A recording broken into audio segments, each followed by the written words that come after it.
এইভাবে ইলিশ মাছ রান্না করার পর থেকে অন্যভাবে যত ভালো করেই রান্না করি না কেন খেতে ভালো লাগে না। কথায় আছে না, বেশি ভালো পেলে মানুষ আগের জিনিসটাকে ভুলে যায়। নমস্কার, কেমন আছেন সবাই? সকাল 9:30 মতো বাজে। সকালে রান্নাবান্না কমপ্লিট করে মাছটা ভিজিয়ে রাখলাম, তারপর সকালের খাবারটা খেয়ে নেব। সকালে রান্না করেছি খিচুড়ি আর সঙ্গে চিপস ভাজি। সকালের খাওয়া দাওয়ার পর্ব কমপ্লিট হতেই মাছ থেকে বরফটা ছেড়ে যাবে। ইলিশ মাছ থেকে কিন্তু সবসময়ই অন্য মাছের তুলনায় বরফটা তাড়াতাড়ি ছাড়ে। মেয়েরও খাবার টাইম হয়ে গিয়েছে, আমি খাবারটা শেষ করে ওকে খাওয়াতে হবে। মেয়ের খাওয়ানোটা শেষ করে এদিকে মটর ডাল সিদ্ধ বসিয়ে দিচ্ছি। মূলা দিয়ে মটর ডাল আর ইলিশ মাছ রান্না করব আজকে দুপুরে। আগে ডাল বসিয়ে দিলাম, অন্য কাজগুলো করতে করতে দেখা যায় যে ডালটা সিদ্ধ হয়ে যাবে। এদিকে মাছটা থেকেও বরফ ছেড়ে দিয়েছে। বললাম না, খুব বেশি সময় কিন্তু লাগে না। খাবার খেয়ে টেবিলটা ক্লিন করেছি, থালা বাসনগুলো ধুয়ে নিয়েছি আর ডালটা সিদ্ধ বসিয়েছি। এর মাঝেই মাছ থেকে বরফটা ছেড়ে দিয়েছে। তাছাড়া গরমের দিনে একটু বেশি তাড়াতাড়ি কিন্তু বরফটা ছেড়ে যায়, তবে ইলিশ মাছ বেশি নরম হলে কাটা ঝামেলা হয়, তাই একটু শক্ত থাকতে কাটলে পিসগুলো কিন্তু অনেক সুন্দর হয়।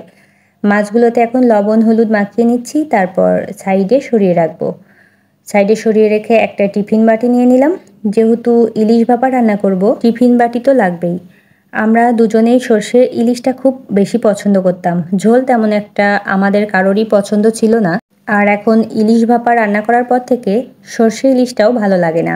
বেশি ভালো পেলে মানুষ আগের জিনিসটাকে ভুলে যায়। আমাদের ক্ষেত্রেও মনে হচ্ছে তেমনটাই হয়েছে। মাছগুলোর মধ্যে লবণ হলুদ, সর্ষে, কাঁচামরিচ আর সরিষার তেল আর দিয়েছি সামান্য জিরা বাটা। তারপর সব কিছু ভালোভাবে মিশিয়ে নিয়ে দিয়ে দিলাম সামান্য জল। আর জিরা বাটাটা না দিলেও চলে, তবে আমি খুব সামান্য পরিমাণ দিয়েছি। এখন ভালোভাবে ঢেকে নিলাম, ঢেকে নিয়ে এখন ভাপ দিয়ে নেব। আগে থেকেই জল গরম করে রেখেছিলাম। আর তাছাড়া গ্যাসের চুলা থেকে কারেন্টের চুলায় আবার ভাপ দেওয়াটা ভালো হয়। চারদিক থেকে আগুনের যে তাপটা সেটা লাগার ভয় থাকে না। জলের মধ্যে স্ট্যান্ড বসিয়ে দিয়ে তার ওপর বাটিটা বসিয়ে ঢাকনা দিয়ে ঢেকে দিলাম। জলের পরিমাণ কম হয়ে গিয়েছিল, তাই আরও কিছুটা জল অ্যাড করেছি। তবে জলের পরিমাণটা টিফিন বাটির ঢাকনার নিচ পর্যন্ত দিয়েছি, না হলে আবার জলটা টিফিন বাটির মধ্যে ঢুকে যাবে। এখন ডালে দেওয়ার জন্য মূলা কেটে নিচ্ছি। খুব ইচ্ছা করেছে মূলা দিয়ে মটর ডাল খেতে। বেশিরভাগ মটর ডালটা আমি লাউ দিয়েই রান্না করি, আর মূলা সাধারণত কলাইয়ের ডালে দিয়ে থাকি। ভাবলাম আজকে একটু ঘুরিয়েই রান্না করি। তাছাড়া মূলা দিয়ে মটর ডাল রান্না করলে কিন্তু বেশ ভালোই লাগে। ডাল আগে থেকে জাল বসিয়ে দিয়েছিলাম, পরে মূলাগুলো কেটে দিয়ে দিলাম। মাছটা হয়ে গিয়েছে, নামিয়ে রাখলাম ঠান্ডা হওয়ার জন্য। আর এর মাঝখানে ডালটা সম্বাদ দিয়ে নামিয়ে নিলাম। ডাল রান্না তো কমপ্লিট।